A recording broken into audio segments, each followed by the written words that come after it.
All right, folks. Thanks for checking out the video. I want to talk today about the 2024 election as well as the so called migrant crisis and what the two have to do with each other. Okay. So clearly, at this point, it's evident that Donald Trump is going to be the Republican nominee for president. Now, on the Democrat side, you have the incumbent Joe Biden. And I've heard a lot of people speculating that Joe Biden will not be the Democrat nominee in November of 2024, that it's going to be Gavin Newsom, Michelle Obama, or possibly somebody else. But I think that analysis is dead wrong. And I believe with 100% certainty that Joe Biden will be the Democrat candidate in 2024.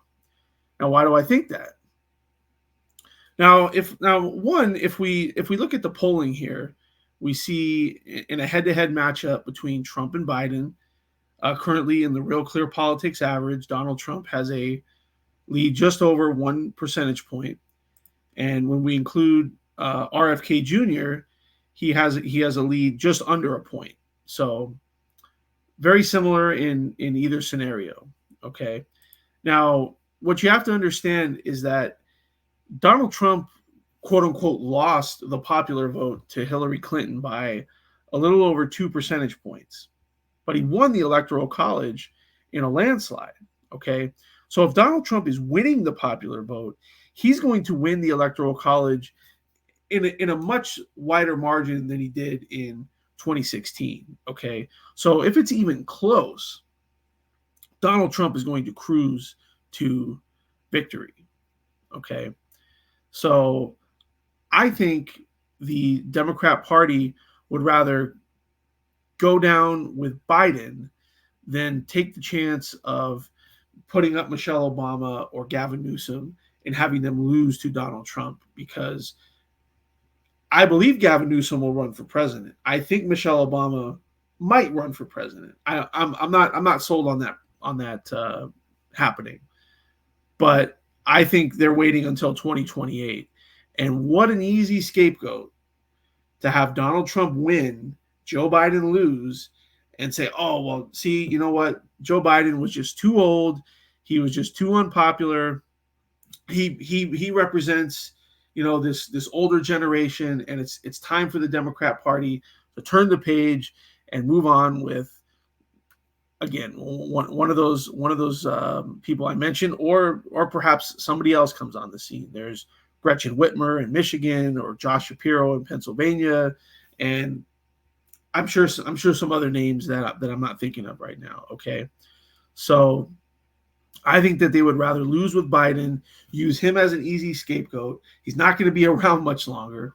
Okay, and be able to, quote unquote, energize their party, resisting President Donald Trump for the next 4 years. Okay, I think that's what this is all about, and this ties into the so-called migrant crisis, because I think they know Joe Biden's going to lose, Donald Trump's going to win, and they're not going to be able to get these people into the country for very much longer.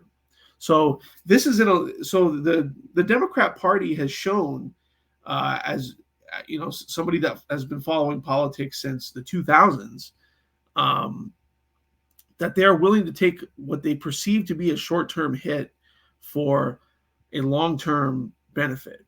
Okay, and we saw this again in the late 2000s, early 2010s, with the passage of Obamacare. Now, Obamacare was extremely unpopular when it was passed. Okay, and we even saw a Republican get elected to the Senate in Massachusetts, Scott Brown, when Ted Kennedy died. Okay, which was unthinkable at the time. It was an electoral earthquake. Okay, and we're seeing something similar. If we take a look at the ABC News Washington Post poll, we will see here that Joe Biden, his approval rating is currently at 33%. His disapproval rating is at 58%. So that is not good at all for Joe Biden here, old Joe. Now, if we dig down a little bit here, we see that Joe Biden has a 18% approval rating on his handling of the border and immigration. Okay, 18%. That is not good at all. In fact, that shows that even a majority of Democrats do not approve of the way Joe Biden is handling the situation. Okay, we look at his approval rating here of how he's handling the war between Israel and Hamas, and his approval rating is only at 26%. Okay, so it's not looking good here for Joe Biden, and this whole migrant situation is not helping him in any way.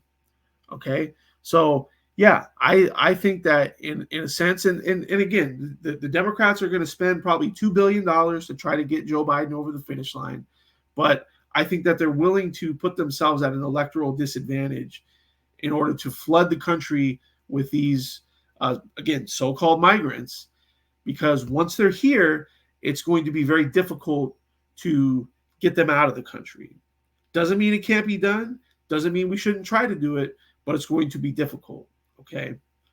And again, if Donald Trump is elected president, all of a sudden, he's going to be the president. He's going to be the target. They're going to try to energize their people hating Donald Trump again, like they did for the 4 years Donald Trump was president before. So I don't necessarily think that the Democrats want to win the 2024 election. I think that they would rather lose, turn the page, scapegoat Joe Biden. Again, he's not going to be around much longer. And in 2028, try their luck with Michelle Obama, Gavin Newsom, Gretchen Whitmer, or some other person that they dig up. So that's what's really going on. So all of this talk of Joe Biden not being the Democrat nominee in 2024 is wrong. It's a distraction, and he will be the candidate, and he will lose. So anyways, that's what I think. Let me know what you all think. And as always, we'll see you on the next one.